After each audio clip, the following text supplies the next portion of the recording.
Mikhail Gorbachev tells reporters and colleagues he'll be around as President Bush figures out how to deal with the new Commonwealth. Well, good afternoon.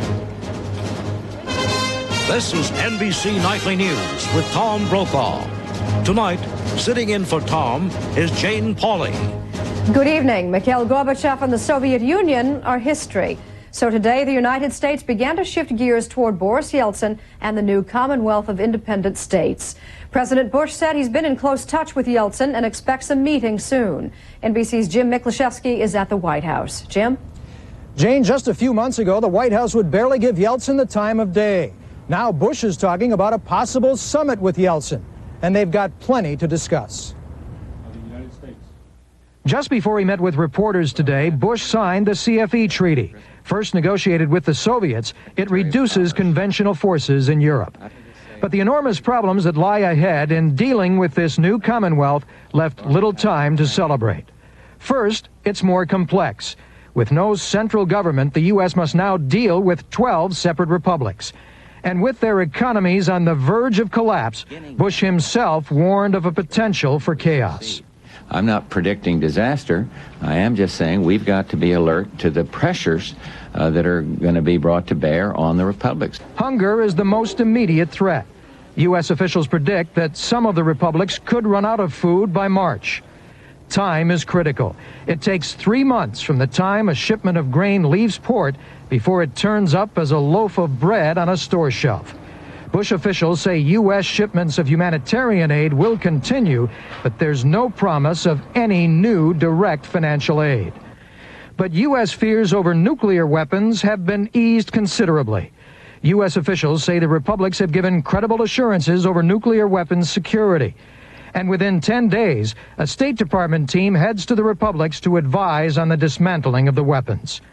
Bush thinks nuclear controls will actually be easier with the new Commonwealth. Because we don't have the concept on their part of viewing the United States as an enemy, as happened over all the years of the Cold War. In a Christmas night address, Bush gave credit for all this to his old friend, Mikhail Gorbachev. His policies permitted the peoples of Russia and the other republics to cast aside decades of oppression and establish the foundations of freedom. But U.S. officials revealed today they all but stopped dealing with Gorbachev 2 months ago and shifted all their attention over to Boris Yeltsin. No date has been set yet for the Bush-Yeltsin summit. Jane? Thank you, Jim. On his first full day as a private citizen of a new country with a cloudy future, Mikhail Gorbachev could still command international attention, telling reporters he had big plans. NBC's Bob Abernethy in Moscow. As if he needed just one more appearance at center stage, Gorbachev was host tonight to the foreign press. He said he's going to disappear for several weeks, but that he'll not leave politics. I have big plans, he said, but he ruled out heading in opposition to Boris Yeltsin as long as Yeltsin's presidency is democratic. The next few difficult months, Gorbachev told us, will define whether Russia will succeed. He suggested he might ask world leaders for help.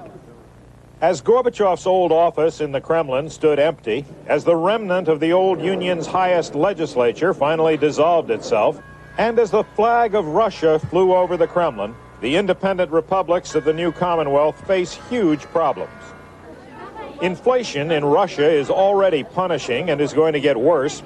Prices will more than double next week as a move toward a free market economy. The founders of the new Commonwealth are by no means united. Ukraine, for instance, accuses Russia of ignoring its neighbors' interests.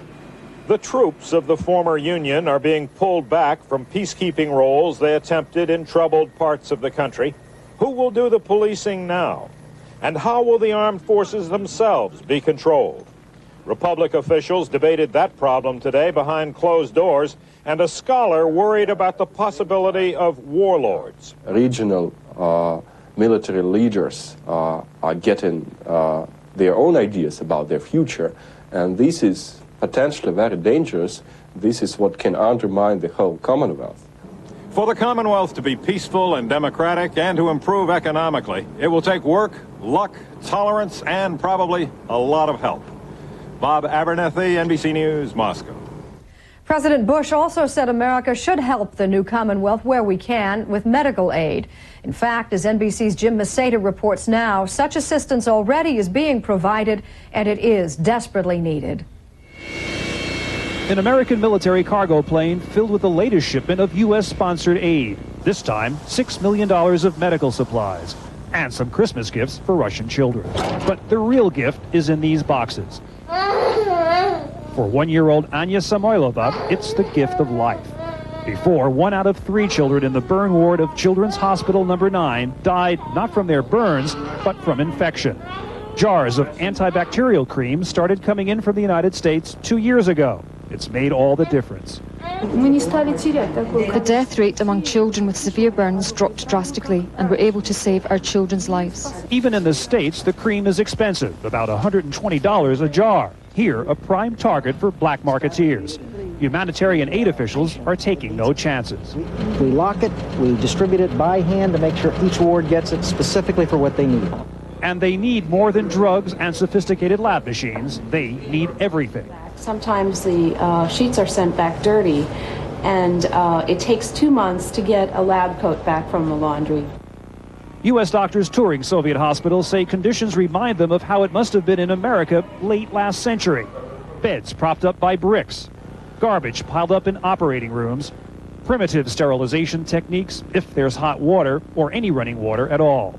Not surprisingly, Soviets live on average 10 years less than Americans.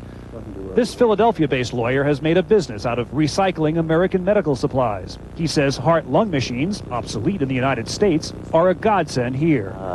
Sterile gloves are reused up to 23 times. They're washed and disinfected and used again. Conductive tubing for IV is so old and used that much of it is brown and opaque, you can't even see through it. Yet they have to continue to use that because there isn't anything to replace it. The Russian hospital director is grateful for the aid, but with 1,500 sick children, this latest shipment will help for about a month. Without more cream, children will once again die from infection. Jim Masada, NBC News, Moscow. But nightly news continues. Washington, D.C. sets a murder record again. 1, 2, 3. And tonight's Crime and Punishment, America's bounty hunters. James Polk on why they so often get their man.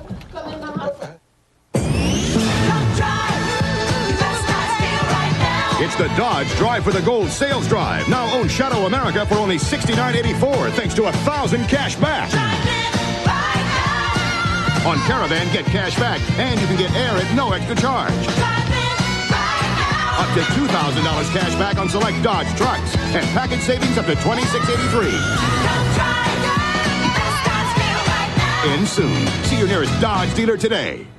I can't believe it. Dreams come true when you win at Publishers Clearinghouse. 52 years they've been married. They deserve it. I want to go see my granddaughter. You can win $10 million if you enter our new sweepstakes fast. Well, now you can go to college, kid. For thousands of great sale items, this is the best week to buy at Sears. Our large capacity heavy-duty Kenmore washer is just $247. The matching dryer just $197. That's our lowest price of the year for the pair. But hurry, Sears' best week to buy ends soon. Murder capital of the nation. It's one distinction that Washington would be happy to do without. Police said today that so far this year there have been 484 murders in Washington, a record for that city, and the highest per capita murder rate in the country. Here's NBC's Robin Lloyd. 122's got one. Each day in Washington, more bodies, more casualties. The violence is nearly everywhere. On the freeway, a woman is shot dead in her car. In the park, 3 unidentified bodies are found. A cashier is stabbed at the offices of the Washington Post. I don't want to live in D.C. no more. This woman's 4-year-old daughter was killed by a getaway car fleeing the police. People are stunned at what's happening. Well, it's really scary because it's like you can just be walking in the street anywhere and next thing you know, you can be shot. Police say much of the city's violence comes from heavily armed gangs dealing drugs. FBI and DEA agents are now working closely with local police to make arrests. and to try to clean up what some feel is a city out of control. But you have the responsibility primarily to advance yourself. Mayor Sharon Pratt Kelly, in office for just 1 year, talks tough to prison inmates and her own police. We have got to restore the confidence of our own citizens so that we have a capacity to marshal the energy of this city to really begin to deal with it. But this year, the grim statistics are especially troubling. More teenagers were killed than ever before. Police say what alarms them most is that the slightest insult now triggers gunplay. We're seeing an awful lot of just blowing away, useless murdering for no real reason. And there is no real reason to expect the killing to stop. There are too many guns, too many problems. But with today's news of another record year of murders, there will also be more demands for answers. Robin Lloyd, NBC News, Washington. Authorities in Texas today urged thousands of people to seek higher ground as rising floodwaters threaten their homes and their lives. President Bush will inspect the damage tomorrow. NBC's Larry Weidman is in one especially hard-hit town.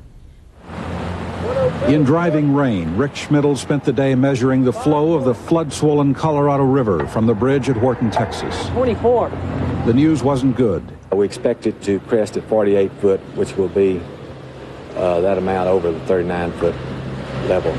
Marvin Rodd has been watching the rise, too, more than 6 inches in 2 hours. I'd say a good 30 feet down to where the river would normally be, because it is way up. Down the street, the river has already claimed the first house in the neighborhood, and the water is lapping at Troy Allen's front yard. Maybe about another 2 or 3 feet. Are you going to move out? No. Too many looters around here. I take my chance by staying in. People are waiting for the water to start rising around their house before they leave. And we wish that we could get them out a lot quicker. At least the cattle are on the move as ranchers race to haul their livestock out of harm's way. For the past week, a flood of historic proportions has been rolling through the eastern half of Texas. Weathermen say additional rain could make it even worse. The network of rivers from the Trinity to the Brazos to the Colorado, unable to drain all the water from last week's torrential rains in north-central Texas. The storms and flood have claimed more than a dozen lives so far, and officials worry their empty shelters are evidence that too many people may be trying to ride out the flood, and that could push the death toll even higher. Larry Weidman, NBC News, Horton, Texas. The Federal Election Commission said today that 8 presidential candidates will divide almost $6.5 million in federal matching funds, the first payout of the campaign. President Bush's re-election campaign will receive the biggest share, more than $2.5 million. The medical facts are clear. Tylenol is so gentle on your stomach, doctors even recommend it to their ulcer patients for everyday aches and pains. They know Tylenol can't aggravate an ulcer the same way aspirin can. That's important for all of us to know. And so is this. Hospitals use Tylenol 23 times more than all aspirin brands combined. Tylenol, the pain reliever hospitals use most. Freedom.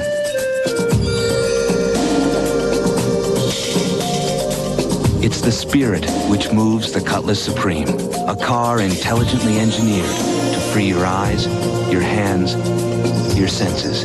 Introducing the new Oldsmobile Cutlass Supreme. The look may change,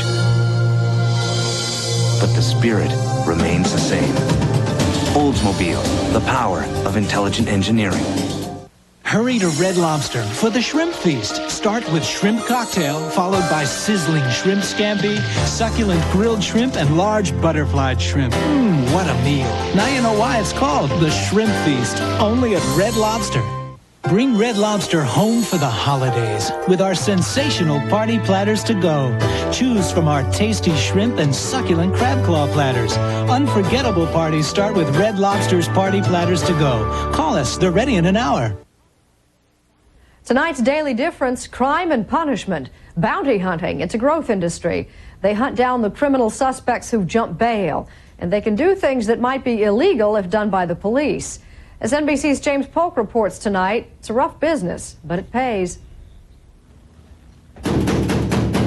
It is 3 in the morning in Baltimore, and these men are bounty hunters looking for a petty thief. 1, 2, 3. Hello? No search warrant, no police badges, and no thief found here. Yet all this is legal. In court cases throughout America, 1 out of every 4 defendants fails to show up for trial. Who tracks down most of them? You face me now. Put your hands on your back. Face me, put your hands on your back. Not the courts, not the cops. It's the bail bond companies. If they lose their man, they lose their money. A robbery, aggravated assault, petty theft, $10,000 bond. Like this accused robber, most people do not have to wait in jail until their trial. Instead, they can pay a bail bondsman 10% of the total figure to get out. That's how a bond company makes money. Bail bonds, open the door. But when someone runs, like this drug suspect, the firm must find him or pay the court the full amount, 100%, out of its own pocket. It's like hunting. One thing, you hunt humans. A.R. Douglas is a bounty hunter for bail bond companies. People run. They hide. I've seen people under beds and kitchen cabinets. He works for what truly is a finder's fee, usually 10% of the bond. I look at it like this. I'm a businessman. I'm out here to make money. And if you don't catch him?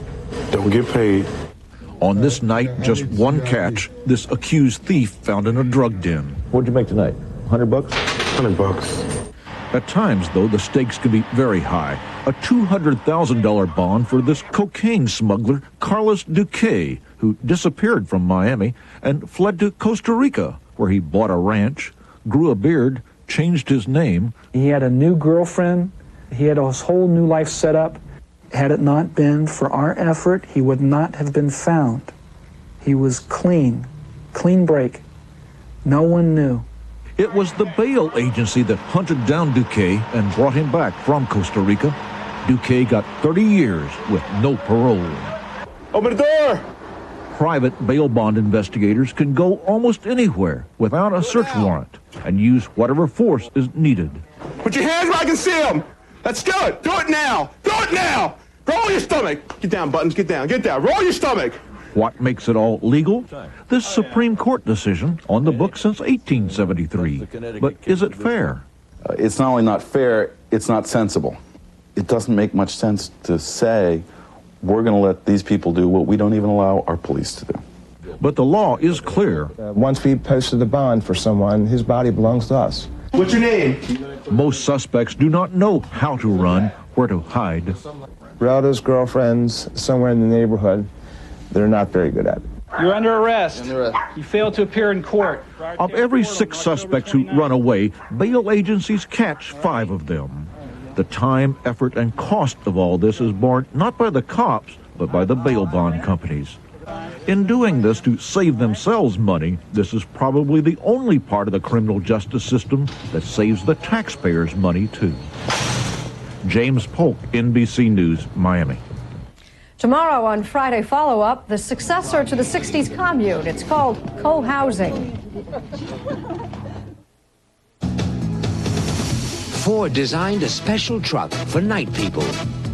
So, of course, sports fans wanted one too. Now Ford introduces its new Flare side for yet another side. Don't these people ever rest? The best ever rest. With a full-size night, sport, and bold new Flare side, Ford takes all kinds in style. More people are driving the best-built, best-selling American trucks than ever before. Come on and nutricize your body. Stop! I've been nutricized. I went from a size 12 to a size 6. Now you could do it too, for a lot less. For a limited time only, lose 10 pounds free. Start to nutricize your life. Lose 10 pounds free when you call right now. But don't wait. Call 1-800-321-THIN now and lose 10 pounds free for a limited time only.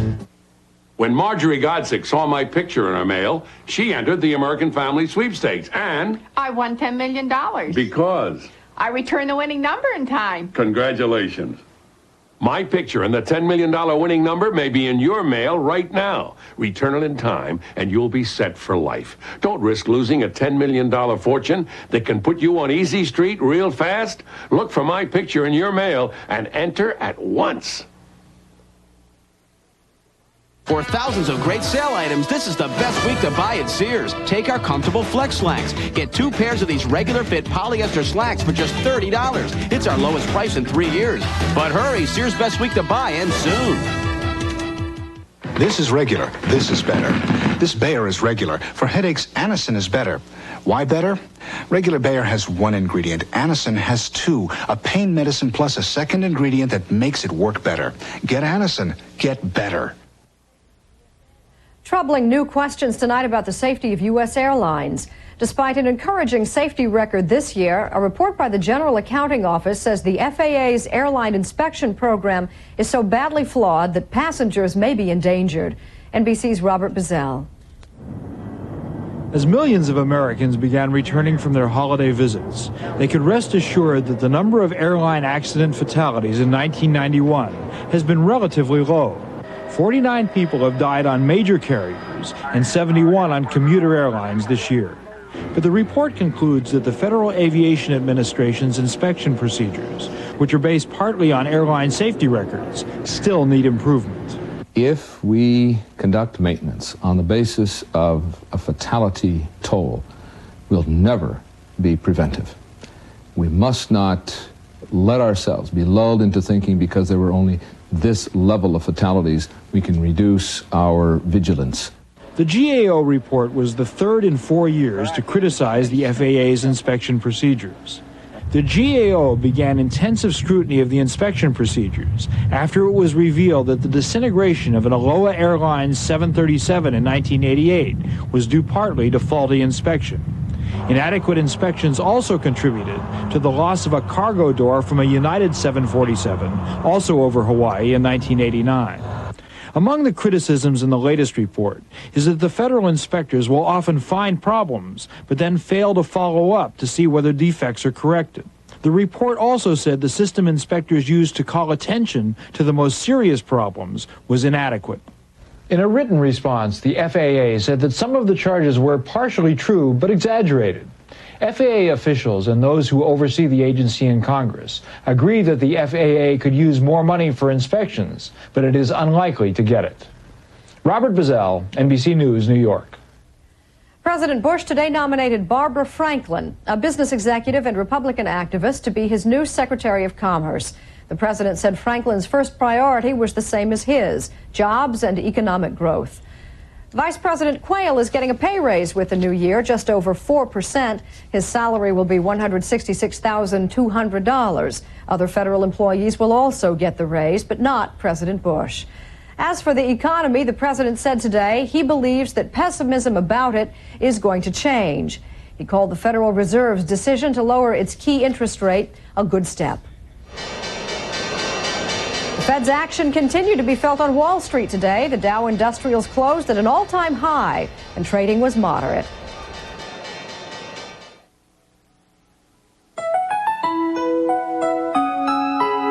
I can't believe it. Think about your daydreams and what you would do if you won $1 million out of the blue. Miracles can happen for you. Publishers Clearinghouse, the house where dreams come true.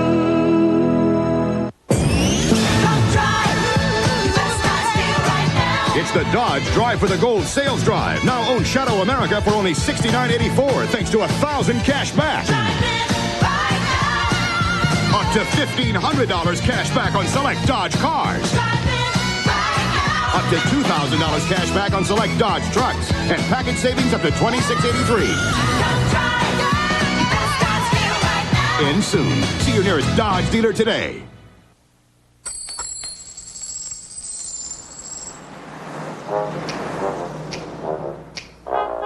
Every time it rains, pennies from heaven. Just a reminder, The Discover card pays a cashback bonus on every penny you charge. Hands from heaven. Do you have a cold? Yes, I do. Here's 2 cold medicines. This relieves these 3 symptoms, this 9. Choose one. I would use this one. You chose Dristan Cold over Sudafed. Try it. Absolutely. I feel amazingly good. Dristan, the face of relief today. For thousands of great sale items, this is the best week to buy at Sears. Get our huge 18 cubic foot Kenmore refrigerator with a free ice maker at our lowest price ever, just $599.99. But hurry, Sears' best week to buy ends soon. Fantasy may be the stuff of movies, but Hollywood is getting a dose of reality this year. The blockbuster movie, with its cast of thousands and budget of tens of millions, is in trouble. NBC's chief financial correspondent Mike Jensen tells why. He'll crow, he'll fight, he'll fly, and then he'll die. Hook is the #1 movie in America. In 2 weeks, it has taken in more than $30 million. It was enormous. It was spectacular. It was wonderful. I loved it. We could make the little buggers love you. No, Smith. No little children love me. But take a good look, because big-budget movies like Hook, directed by Steven Spielberg, starring Robin Williams and Dustin Hoffman and Julia Roberts, are an endangered species. Analysts say such movies cost so much to make that no matter how many people go to see them, it's almost impossible for them to earn a profit. Peter Bart, editor of Variety. Austerity of some sort is going to have to set into Hollywood. The economics of Hollywood are crazy. Hook is one of the most expensive movies ever made, and by some calculations, it will have to gross upwards of $200 million to make money for TriStar. Only a dozen movies in history have done that. The man who made Hook says big-budget films are important to a studio's reputation, but they're very chancy. Captain Hook's got him, and you've got to fight him. Let's fly! Mike Medavoy, TriStar chairman. You can't afford to make more than 1 or 2 a year because they are, movies are a very expensive art form. To make more than that, would be insane. This year, TriStar distributed Terminator 2 starring Arnold Schwarzenegger, and it was a big hit. But TriStar also made Hudson Hawk starring Bruce Willis, and it bombed, in spite of expensive scenes like this. It's time to tell you at last.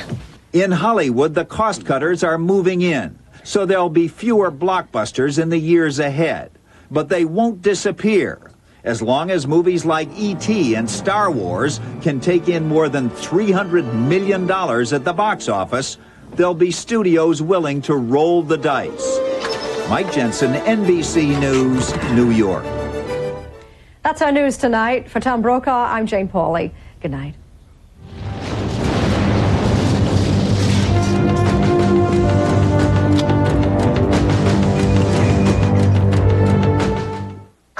NBC's got a supernatural Sunday. First, see Bill Cosby like you've never seen him before. Invisible. I am a ghost. The first time on television, Ghost Dad. Then she died and survived. But something wants Lindsay Wagner back. I'm scared to death. The year is coming to an end, and so is her life. From the dead of night, following Ghost Dad, NBC's Supernatural Sunday. Tomorrow on Today, 2 superstars, actress Jessica Tandy on her latest role, and a sneak preview of Gladys Knight's solo album. Tomorrow on Today.